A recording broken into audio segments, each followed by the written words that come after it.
간디는 자신의 아버지처럼 나쁜 가장이었다. 아내와 자식들에게 그는 독선적일 뿐 아니라 애정도 없었다. 간디는 어린 시절 결혼한 또래의 아내 카스투르바이 사이에서 여러 명의 자식을 낳고 30대에 돌연 아내와의 성적인 관계를 중단하겠다고 선언한다. 표면적으로는 금욕적인 수행인 브라마차리아의 하나였던 것인데 이 수행의 동기로 간디는 아내와의 유의를 즐기느라 아버지의 임종을 지키지 못한 죄책감, 방탕한 친구 메타브를 부정하고 싶은 마음 등을 내세우지만 그것이 진실일 가능성은 별로 없어 보인다. 간디는 본인 자서전에 아버지의 임종을 못 지킨 것이 아내와의 동침 때문이라는 개드립을 쳐놨지만 한 집에 살면서 아내와 관계를 갖느라 위중한 아버지의 임종을 못 봤다는 것은 전혀 설득력이 없다. 실제로는 아버지가 임종하던 시기에 그는 매춘굴에서 뒹굴고 있었을 것으로 추정된다. 그리고 메타브와의 의절도 자서전에는 그가 영국 유학 시절 메타브가 매춘부들을 자신의 방에 불러들여서라고 써놓았지만 젊은 시절 행실을 보면 간디가 공사 중이던 여성을 메타브가 먼저 가로채서였다거나 유일한 동성 연인 메타브를 다른 여성에게 빼앗긴 것에 분노해서였을 가능성이 더 높아 보인다. 간디가 아내와의 잠자리를 중단한 후 젊은 여성들과 잠자리를 같이 했으며 카스투르바이의 사후에는 미성년의 친족까지 곁으로 불러들였던 사실을 생각하면 아내와의 동침 중단은 그냥 그가 늙어가는 아내에게 실증이 났기 때문이었던 듯하다. 메타브만 예외적인 경우였고 간디는 동성 연애에는 흥미가 없었다.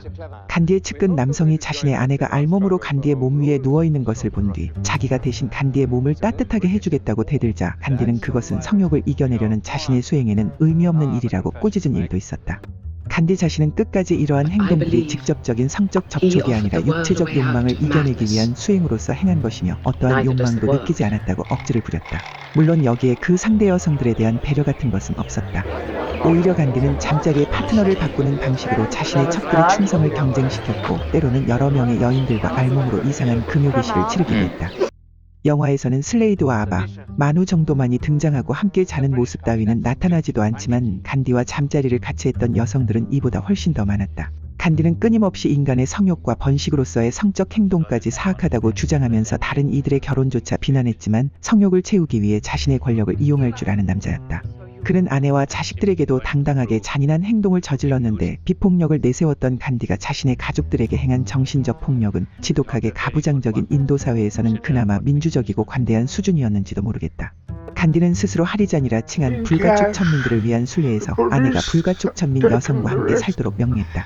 그러나 카스투르바이가 이를 완전히 거부하자 간디는 그녀에게 이혼이라는 파멸의 카드를 꺼내들고 협박했다. 또 사티아그라 투쟁을 함께 하다가 감옥에 투옥된 아내가 노안에 감당하기 힘든 병에 걸렸을 때 그는 자신의 대체요법만을 고집하며 영국 의학에 의한 치료를 거부했으며 그녀를 감옥에서 나가게 해주겠다는 제안도 거부해 아내를 죽음에 이르게 했다.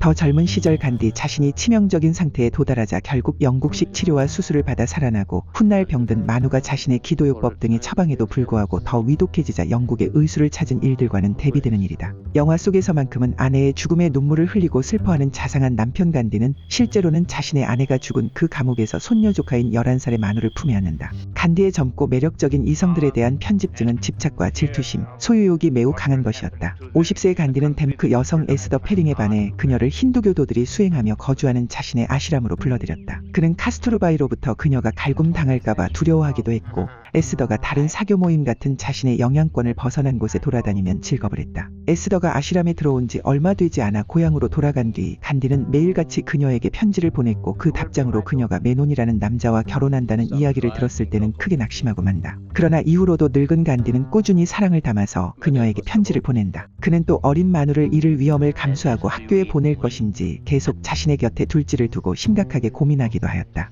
마누가 학교에서 이런저런 교육도 받고 또래 친구들과 가까워지면 더 이상 자신과 잠자리를 하지 않으려 할까봐 두려워했던 것이다. 가까운 가족들에게는 보인 적 없는 이런 집착은 장남 하릴랄과의 관계에서 더욱 두드러진다. 간디의 장남 하릴랄 간디는 아버지의 독단적인 양육 방식을 받아들이지 못하여 자신의 아버지 간디에 의해 평생 동안 폄하되었던 인물이다. 그가 늙은 아버지의 후계자가 되기 위해 마음을 정리하고 간디의 아시람을 찾아왔을 때 절대적인 신뢰를 사티아그라의 기본 자세로 내세우던 간디는 의심 가득한 마음으로 하릴랄을 받아들인다. 그러다 하릴랄이 마르가레테 슈피겔이라는 간디의 신자이자 시녀인 독일 여성과 결혼을 하겠다고 했을 때 간디의 반응은 싸늘했다. 끝내 아버지의 태도를 납득할 수 없었던 하릴랄은 아시람을 떠나고 부자간에 이루어질 수 있었던 화합의 마지막 기회는 간디의 비뚤어진 경쟁심과 욕망 때문에 그렇게 사라져버린다.